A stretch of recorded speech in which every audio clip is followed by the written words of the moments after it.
course, that will mean firing all the people who are currently administering the system because they're pathetic. Well, it's amazing that she hasn't won hands down already, because she was up against the incumbent Katie Hobbs, who not only oversees the electoral processes there, but also refused to debate her. I mean, how can that even be a competition? And you see, it's pretty clear that Democrats vote for their team come what may. I mean, in Pennsylvania, Fetterman couldn't even speak.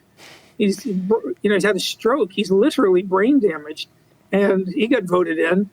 And, you're getting this mainstream media, plus some of the writers in the Australian saying, well, it's all Trump. It's way more nuanced than that. I mean, in Nevada, that was an anti-Trump guy who lost. So that was Laxalt. The Trump guy, Masters, lost in Arizona. There's the main sort of Republican establishment took money out of Arizona to send it up to Alaska. Now, Alaska was two Republicans fighting each other. It was always going to be Republican. There was the Murkowski woman who voted to impeach Trump, and the Trump woman. Now, what McConnell was doing, taking money out of a toss-up state like Arizona and sending it up to Alaska because he wanted to keep Murkowski, he's a real problem. Another problem is money. Yeah. We have an image from 50 years ago that the right side of politics gets all the money in elections. And that was true 50. Today, the very wealthy all vote, I'm generalizing, the very wealthy vote left. So in 2016, Hillary Clinton took the 100 wealthiest counties in the U.S.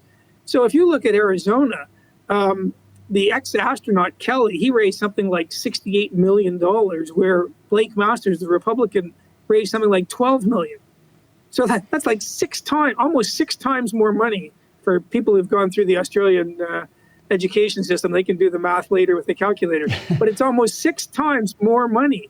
And so what McConnell was doing, taking money out of that race and sending it up to Alaska. I really think that the Republican Party is in a diabolical spot right now because the two halves of the party hate each other. The establishment sort of never Trump wing, which is maybe a quarter, and the 3/4 of the sort of populist nationalist sort of base, they don't like each other.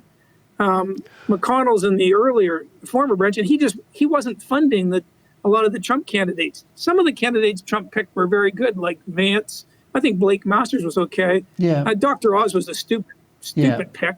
But, it's not James, at all obvious that somebody else would have won. James, before we get onto the internal conflict but within the Republican Party, let's just dwell on, you mentioned Fetterman a minute ago.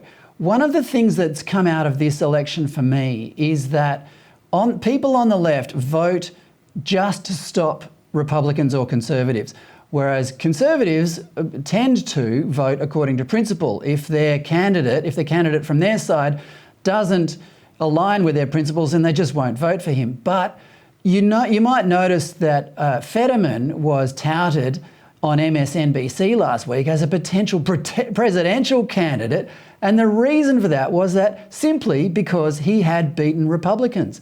It's a pretty stark contrast between the two voting demographics, isn't it? Yes. I mean, there's always an independent, sort of mobile independent wing. But again, you have to sort of half blame the Republicans for this. What have they been doing to sort of state by state try to fix the way that votes are counted? And the answer in a lot of these states is they haven't done anything. And I know that a lot of it was created by unelected judges during COVID who just made up bizarre voting rules. But it's still a problem that you haven't gone out to fix it. And so that is certainly a problem they've got to get around to fixing it. But again, they've won the popular vote by more than 5 points. So right now they're struggling to take the House. If they take the House, no laws will be passed. So it will be gridlock for 2 years. You'll have heard that Biden's sort of bribe to the young people, his waiving of some of the student debt from university was struck down by a federal circuit judge in Texas. That's likely to be upheld.